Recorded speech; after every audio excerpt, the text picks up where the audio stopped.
பீக்கிங்காயை பொரியல் பண்ண போகிறோம். ஒரு 3 பீக்கிங்காய் தோல் சீவி இப்படி பொடியை நறுக்கி வச்சுருக்கிறேன்.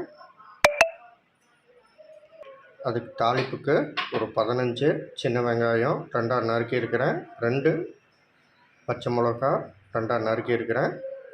தேவையான அளவு கருவேப்பிலை. இப்போது அடுப்பில் கடாய் வச்சாச்சு. கடாய் சூடாயிடுச்சு. இப்போது 2 தேக்கரண்டி கடலெண்ணெய் சேர்த்திக்கலாம்.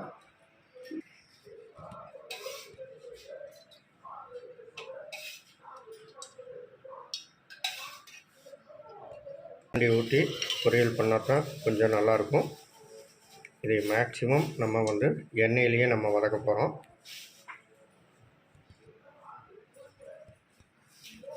இப்போ எண்ணெய் சூடாயிடுச்சு. நம்ம கடுகு போட்டுக்கலாம்.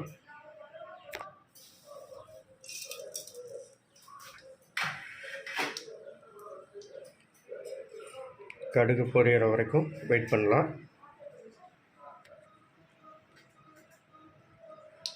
இப்போது கடுகு நல்லா பொரிஞ்சிருச்சு. இப்போது சின்ன வெங்காயம் கருவேப்பிலை பச்சை மிளகா எல்லாம் சேர்த்திக்கலாம்.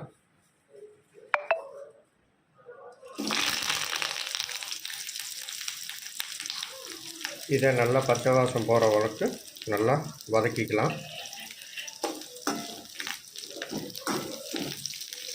ஸ்டவ்வை ஹை ஃப்ளேமில் வச்சுக்கலாம். நறுக்கின பீக்கிங்காயை இதில் சேர்த்திக்கலாம்.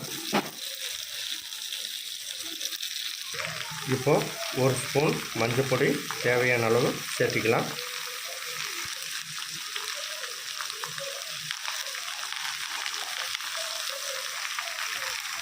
இப்போ இதையை நல்லா கலந்துக்கலாம்.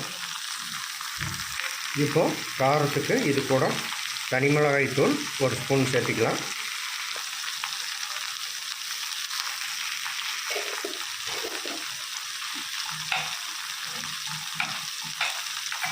இப்போ இதையை நல்லா வதக்கிக்கலாம்.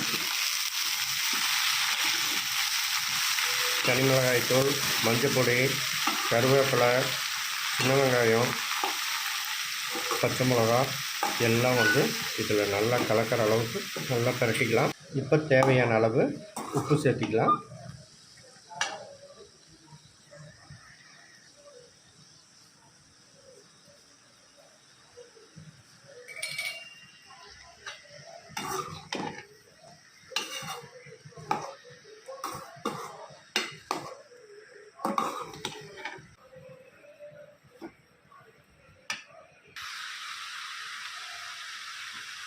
இப்போ இப்படியே ஒரு 20 நிமிஷம் நல்லா வதக்கணும்.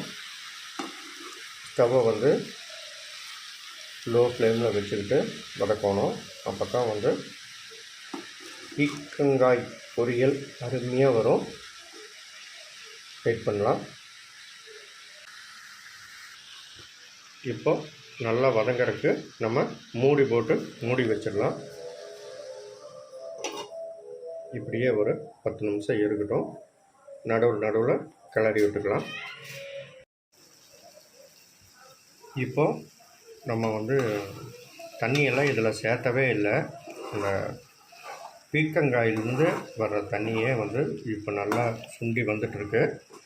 இதை இப்படியே கைவிடாமல் நம்ம ஒரு 10 நிமிஷத்துக்கு வதக்கணும். அப்போ தான் அடி பிடிக்காமல் இருக்கும்.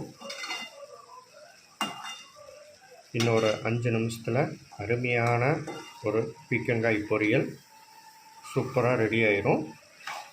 வெயிட் பண்ணலாம்.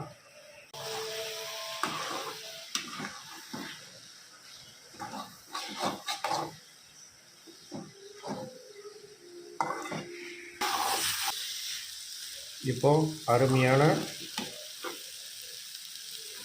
பீர்க்கங்காய் பொரியல் ரெடி ஆயிடுச்சு. இப்போ ஃபைனல் டச்சாக இதுக்கு வெங்காயை சேர்த்திக்கலாம்.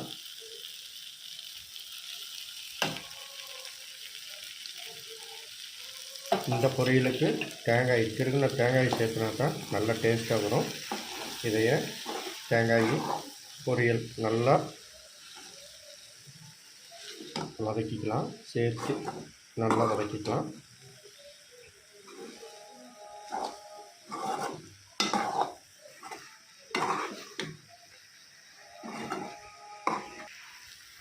இப்படியே நம்ம ஒரு 2லேருந்து 3 நிமிஷம் நல்லா வதக்கிட்டோம்னா அருமையான பொரியல் தயாராகிடும். வெயிட் பண்ணலாம்.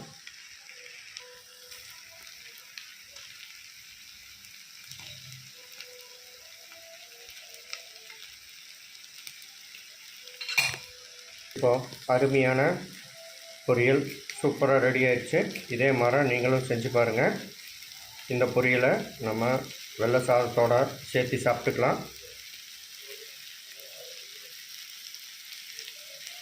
தயிர் சாதம், சப்பாத்தி, தோசைக்கு அருமையான ஒரு டிஷ்ஷாக இருக்கும். இதே மாதிரி நீங்களும் செஞ்சு பாருங்கள். லைக் பண்ணுங்கள், ஷேர் பண்ணுங்கள், கமெண்ட் பண்ணுங்கள். நன்றி, வணக்கம்.